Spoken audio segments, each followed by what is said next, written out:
मनाली से रवाना होने से पहले जब पत्रकारों ने बात की तो खुद कुछ नहीं कहा, लेकिन ट्वीट में बहुत कुछ कह दिया कंगना रनौत ने। शिवसेना और महाराष्ट्र सरकार के निशाने पर आ चुकी कंगना रनौत आज मुंबई पहुंच रही हैं। आज दोपहर में वो चंडीगढ़ से मुंबई के लिए उड़ान भरेंगी। मंजिल तय थी, वक्त भी मुकर्रर था और अपने वादों पर अटल रहने वाली कंगना मंगलवार को ही उस मंजिल के लिए निकल पड़ी। आखिरकार आज वो मुंबई पहुंचने वाली हैं। वो अपनी यात्रा पर अडिग हैं। माना जा रहा है कि दोपहर में वो मुंबई पहुंच जाएंगी। जानकारी के मुताबिक कंगना रनौत चंडीगढ़ से मुंबई के लिए उड़ान पकड़ेंगी। उनका मुंबई दौरा शिवसेना की धमकी के बीच हो रहा है। देखिए, वो आने दो, उनका क्या है, वो इतनी देखिए, एक बात मैं बोल रहा हूँ, अभी भी दोहरा देता हूँ कि वो फिल्मों में झांसी की रानी का उन्होंने काम किया। वो खुद झांसी की रानी नहीं है कि उनके स्वागत के लिए हम एयरपोर्ट जाएं। ठीक है, मुंबई में आने दो, आगे का आगे देख लेंगे। सुशांत की मौत को लेकर शुरू हुए विवाद के बाद कंगना और शिवसेना में जुबानी जंग छिड़ी हुई है। पंगा गर्ल ने भी चुनौती दी हुई है कि वो 9 सितंबर को मुंबई आएंगी। संजय राउत को चैलेंज करते हुए उन्होंने ट्वीट कर लिखा, मैं देख रही हूँ कि बहुत सारे लोग मुझे धमकी दे रहे हैं कि मैं दोबारा मुंबई ना आऊँ, इसलिए मैंने फैसला किया है कि 9 सितंबर को मुंबई आऊँ। जब मैं मुंबई एयरपोर्ट पर उतरूंगी तो समय बता दूंगी। किसी के बाप में हिम्मत है तो रोक ले। इस खुले चैलेंज के बाद महाराष्ट्र के कई शहरों में शिवसेना का प्रदर्शन शुरू हो गया, लेकिन कंगना तो फैसला कर चुकी थी। मंगलवार को मुंबई रवाना होने से पहले वो मंडी के लिए निकल गई। रात में वो अपने माता पिता के घर पर रुकी। केंद्र से वाई कैटेगरी की सुरक्षा मिलने के बाद पहली बार वो मंडी पहुंची थी। अब उनके घर वाले कंगना के मुंबई दौरे को लेकर फिक्रमंद हैं, लेकिन वाई कैटेगरी की सुरक्षा मिलने के बाद उन्हें थोड़ी राहत जरूर है। महाराष्ट्र सरकार के खिलाफ उसकी कोई पर्सनल कोई खुंदक नहीं है, लेकिन फिर भी वो बचपन से इसी उसमें जी है, शेरनी की तरह ही जी है। अब भी उसने जो बोला है तो कोई किसी के खिलाफ मतलब पर्सनल किसी के उसके नहीं बोला है। जो भी बोला है तो वो बेटियों के हित में, कोई आउटसाइडर फिल्म इंडस्ट्री में जाता है उसके हित में, या कोई अकेला व्यक्ति जाता है उसी के हित में बोला। कल मनाली से मंडी पहुंची कंगना और उनके परिवार वालों ने वहीं पर कोरोना टेस्ट भी कराया। सभी की रिपोर्ट नेगेटिव आई, सिर्फ कंगना की रिपोर्ट ही स्पष्ट नहीं थी। ऐसे में दूसरी बार स्वास्थ्य टीम ने उनका सैंपल लिया और आखिरकार उनकी दूसरी रिपोर्ट नेगेटिव आ गई। मंडी के सीएमओ ने इसकी पुष्टि की। इसके साथ ही कंगना के मुंबई जाने का रास्ता साफ हो गया। अब वो सड़क मार्ग से मंडी से चंडीगढ़ पहुंचेंगी, फिर वहां से मुंबई चली जाएंगी। मंडी से परी शर्मा के साथ सत्येंद्र चौहान, चंडीगढ़ आज तक।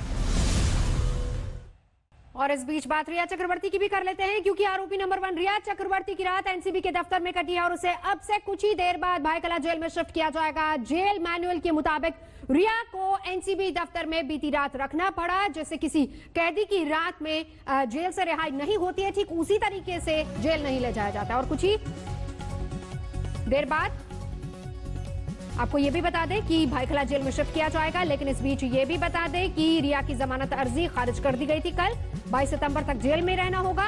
आज रिया के वकील जमानत की अर्जी भी दाखिल करेंगे।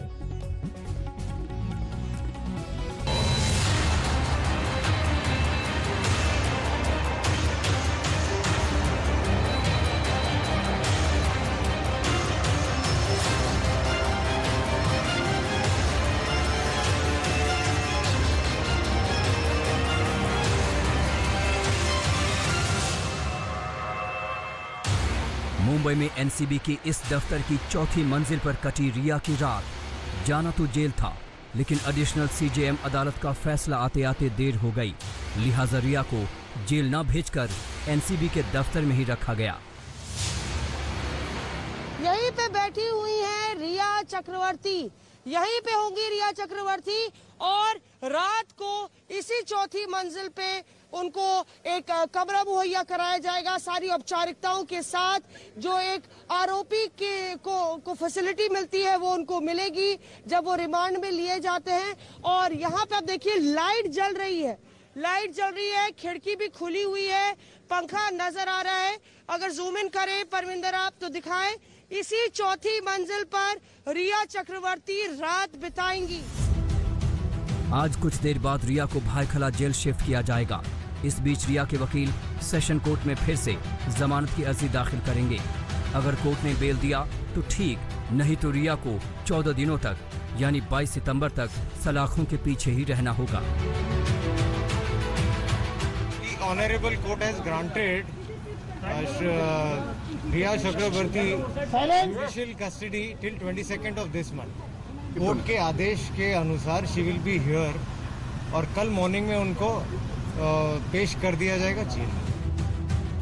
मंगलवार को गिरफ्तारी के बाद एनसीबी ने अदालत से रिया की पुलिस हिरासत नहीं मांगी, बल्कि न्यायिक हिरासत की मांग की। जब अदालत ने 22 सितंबर तक रिया को जेल भेज दिया, तब रिया के वकील ने फौरन जमानत की अर्जी लगाई, जिसे कोर्ट ने खारिज कर दिया। दरअसल मंगलवार रिया के लिए बेहद अमंगल साबित हुआ। पूछताछ तो रविवार और सोमवार को भी हुई, लेकिन मंगलवार को पूछताछ के बाद एनसीबी ने रिया को गिरफ्तार कर लिया। जब रिया की गिरफ्तारी हुई तो शाम के करीब 4 बज रहे थे। गिरफ्तार करने के बाद सुशांत केस की आरोपी नंबर 1 को लेकर एनसीबी साइन हॉस्पिटल पहुंची, जहां रिया की मेडिकल जांच हुई और कोरोना टेस्ट कराया गया। रिया की मेडिकल जांच कराने और कोरोना की नेगेटिव रिपोर्ट लेकर जब एनसीबी की टीम वापस पहुंची तो माया नगरी का सूरज डूब चुका था। एनसीबी के दफ्तर से ही एसीजेएम कोर्ट में रिया की ऑनलाइन पेशी हुई। एनसीबी ने कोर्ट से रिया की न्यायिक हिरासत की मांग की। कोर्ट में एनसीबी ने जो रिमांड कॉपी दाखिल की, उसमें बेहद संगीन आरोप लगाए गए। एनसीबी ने रिमांड कॉपी में लिखा, अब्दुल बाशिद परिहार और जैद विलात्रा के जरिए ड्रग तक शोविक चक्रवर्ती की पहुंच थी। सैमुअल मिरांडा और दीपेश सावंत ड्रग पैडलर से लेते थे। रिया और सुशांत इसके लिए पेमेंट देखते थे। शोविक या रिया ने ड्रग्स सीधे तौर पर नहीं खरीदे, दोनों ड्रग्स मुहैया करवाने में जरूर भागीदार थे। ड्रग्स के लिए पैसों के लेन देन में रिया और सुशांत की भागीदारी थी। रिया चक्रवर्ती इस ड्रग सिंडिकेट की एक्टिव मेंबर हैं। वो शोविक, सैमुअल और दीपेश को ड्रग्स लेने के लिए निर्देश देती थी। रिया पैसों का लेन देन देखती थी। मामला दर्ज करने के बाद में इस केस में रिवर्स इन्वेस्टिगेशन शुरू किया।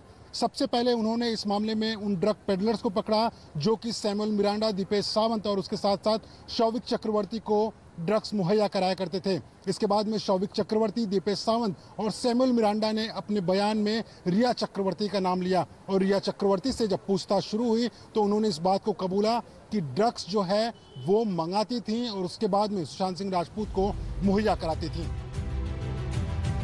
हालांकि एनसीबी ने यह भी माना कि रिया ने पूछताछ में पूरा सहयोग किया और सारे सवालों के जवाब दिए। आने के बाद में उनको माननीय न्यायालय के समक्ष प्रस्तुत किया जाएगा।